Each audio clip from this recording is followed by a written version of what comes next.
It took me just over an hour to drive from Atlanta to Ellijay. I couldn't help but admire my wife's determination.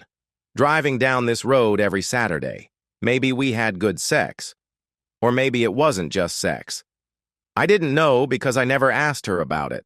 I knew for a fact that Darlene had been seeing Clayton Mankey at his cabin in Ellijay for over 6 months.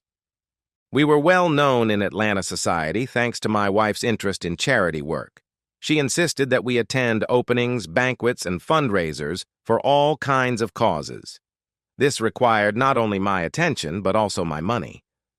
I loved my wife, but I had reached my limit. After the rather expensive weddings of our 2 daughters, I was hoping for a little rest. However, Darlene wanted more, so she began to seek satisfaction for her ego elsewhere. She found Clay Mankey at one of the fundraisers. I believed I knew about it from the first night, but I didn't confirm my suspicions until the following happened. If she had tried to meet him in town, it would have ended in disaster. She was too well known to sneak into a hotel unnoticed. Besides, she would never have gone to a motel or his apartment. The cabin was the perfect place for them. After a long drive through the mountains, about 2 miles away, a single-lane dirt road led to a cabin made of logs and stone. Clayton was very wealthy. He was a contractor specializing in large government projects. In addition to making money, he seemed to have a talent for investing or using money wisely. Most of the land between the paved road and the cabin belonged to Clayton. I'm sure he had plans for the future. I drove up to the cabin. I had one small thing to do, and I had to do it quickly. Using a small pair of wire cutters, I cut the telephone wires coming out of the box and leading into the house. I carefully tucked the ends of the wires into the holes so that it wouldn't be obvious that they had been cut. There was no cell phone reception near the house. Now, there would be no landline either. 20 minutes later, I was back on the main road. The whole way there was cloudy and overcast. Darlene didn't ask where I was going when I left early in the morning. I knew she would be leaving in about an hour, as usual. We never asked each other about things like that. I guess it was a sign that our relationship was deteriorating. Where Clayton's road turned, there was a gas station with a diner. Actually, it wasn't really a gas station, just a diner with a few pumps in front of the entrance. I got lucky and grabbed a table by the window with a good view. About 30 minutes later, a full-size black Hummer pulled up. Clayton always liked to arrive in style. Gas prices didn't matter to him. 5 minutes later, Darlene pulled up in her Lexus GX470, and then it started to rain. It wasn't a normal rain, but the kind that lasts all day and doesn't stop. I needed to get out of there quickly before the road became impassable. I'm sure Clayton didn't care about the dirty roads, but Darlene's Lexus wouldn't have handled it as well. At that moment, it didn't matter because they weren't going anywhere. What struck me about her meeting was its timing. We had a fundraiser for Brazilian 3-toed sloths tonight. I'm pretty sure that wasn't the reason she was traveling, but it was something just as frivolous. She had been planning and preparing for this for over 3 months, yet she still found time to leave on the day of the event to see her lover. I have to admit that she did a great job organizing the event. Even without her, everything would have gone well. My Outback wasn't as reliable as Clayton's Hummer or as elegant as Darlene's Lexus, but it would have gotten me where I needed to go if I hadn't messed around. I paid the bill and followed my wife and her lover into the mountains. It wasn't actually that high, but the road was damn winding. It's very difficult to build a road through mountains like that. You have to follow the contours of the land when you can, and that's not always easy. It started raining, and it didn't look like it was going to let up. I got halfway to the cabin and decided to stop where I could turn around. The park protected me from the rain, but by the time I got there, it was pretty stuffy inside. Darlene and her lover had been in the cabin for about 30 minutes. I was pretty sure she was going to cut the visit short, so I got right down to business. It didn't take long, really. I just slashed the tires on both cars. They wouldn't be able to fix or replace the tires today. By the time the rain stopped, the roads would be in such a state that no normal tow truck driver would risk driving there. Their only option would be to walk to a diner and find another way to get around from there. Of course, they wouldn't even realize what was happening until they finished making love. They didn't have a landline or a cell phone. If he had internet, it was probably connected through his phone line. Of course, he could have had a satellite phone, but I couldn't take that chance. I was ready. The rain was still coming down. 20 minutes later, I was driving back to Atlanta on Highway 575. There was no serious reason for my escape. I just felt angry. Darlene and I had been together since college. I moved to Atlanta from Pennsylvania to work for one of the most prestigious accounting firms in the state. In less than 10 years, I started my own accounting firm specializing in the food service industry. We did bookkeeping, payroll, taxes, and even retirement plans. Some of our clients went national, and we went with them. Our lifestyle changed as my income grew. Sometimes I felt like I couldn't keep up. Everything was fine until Darlene decided to spice up her sex life. Of course, I could have been wrong. Clayton was richer than me. I didn't know for sure if Darlene was interested in his money or his body. I have to admit, he was better looking and in better shape than me. I guess working on a construction site helps you stay in shape better than sitting at a desk all day. That son of a bitch even had more hair than I did. I hadn't gotten to the point where I needed to comb my hair, but it wasn't as thick as it used to be. I didn't care why she did it. I just wanted her to fix it. Tonight promised to be a great night. I was looking forward to seeing if Darlene would show up. If she arrived before everything was over, she would be confused and upset. As I said, I had no reason to do what I did. I got to Interstate 75 and it was still raining. I was going to leave Atlanta right after the party. All the arrangements had been made in advance. I sold my business 2 months ago for cash and a 20-year share of the profits. 3 weeks ago, Darlene signed the papers to sell the house to a close friend of mine.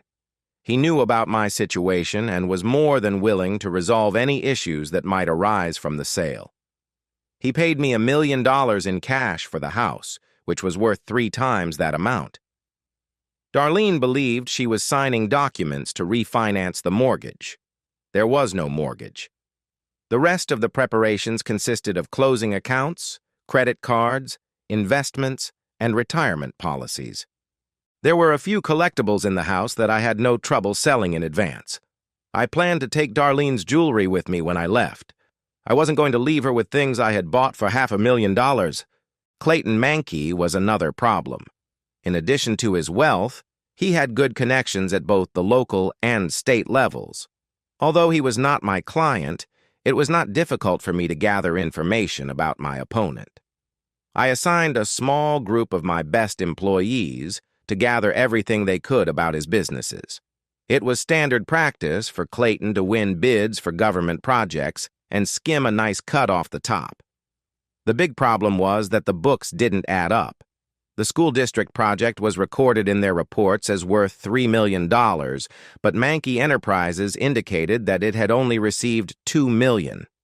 Clayton easily made $1 million minus a few kickbacks. No one ever checked the two amounts. I couldn't hurt Clayton because the state and local authorities were just as guilty as he was. However, the IRS took a keen interest in the case. Not only did they plan to ruin poor Clayton, but they also intended to pay me a reward. At the time, I wasn't sure I would get it, but maybe with a little luck, everything would work out. When I got to Atlanta, the rain was coming down harder. I figured it would be another 2 or 3 hours before Darlene and Clay discovered their problem. I needed to get ready for the party. When I got home, the caterers and other partygoers were busy. Darlene was planning to invite over 200 people. Fortunately, the house was large enough to accommodate everyone. I just smiled and waved to the workers. They were professionals, and I wasn't going to get in their way. I took a long hot shower and started gathering the last few things. Darlene would miss her jewelry. I also cleaned out my personal safe. I was glad I had a small collection of gold coins. The Subaru was in the garage, so at least I didn't have to get wet loading it. Long plastic mats were laid out throughout the house. It was late in the day, but with no sun and plenty of clouds, it felt like night had fallen. It started to rain. By 5 o'clock, I was dressed in my tuxedo for the evening. My daughters and their husbands arrived early to make sure everything was going according to plan. They both asked where their mother was, and I just shrugged. The first guests began to arrive as my phone rang. It was my loving wife. "Robert, I'm so sorry, but I'm having car trouble. I'll come home as soon as I can. Is everything okay?" "Where are you? I'll come and get you." No, stay with the guests. I'll try to get there as soon as I can. I'm so sorry." "What happened to the car? That damn thing cost me over $50,000. I expect it to be reliable for that kind of money." "I've already arranged for the repair shop to take care of everything. You don't have to worry about a thing." "Damn it, Darlene, where the hell are you?" "Robert, calm down. It doesn't matter. What matters is that our guests are taken care of." She wasn't going to tell me where she was or who she was with. "Are you alone or with someone?" "I'm alone, but I'm fine. For God's sake, stop worrying about me. I'll be fine." Both my daughters breathed a sigh of relief when they heard their mother was okay. I smiled, imagining her walking from the cottage to the highway in the rain and mud. That rain was sent by an angel from heaven. Darlene must have been miserable. She was wet, dirty, and tired. About an hour later, the phone rang again. I excused myself from the guests and went out to the hall. "Robert, what the hell is going on? I gave the rental agent 3 different credit cards and they all got declined. I can't rent a car with a credit card." "Why don't you just call a taxi?" There was an exasperated sigh on the other end of the line. "It's too far for a taxi. I don't need any extra hassle, Robert. I just want to know what to do with my credit card." "I probably won't be able to sort this out until Monday. Why don't you go home with Clayton?" There was silence on the line. I couldn't even hear her breathing. I waited a few seconds, then heard her hang up. She never answered my question. The evening went pretty well. The girls left because the babysitter arrived. When Darlene came in, there were still about 10 guests left in the room. She looked terrible. Her hair was as dirty and disheveled as her clothes.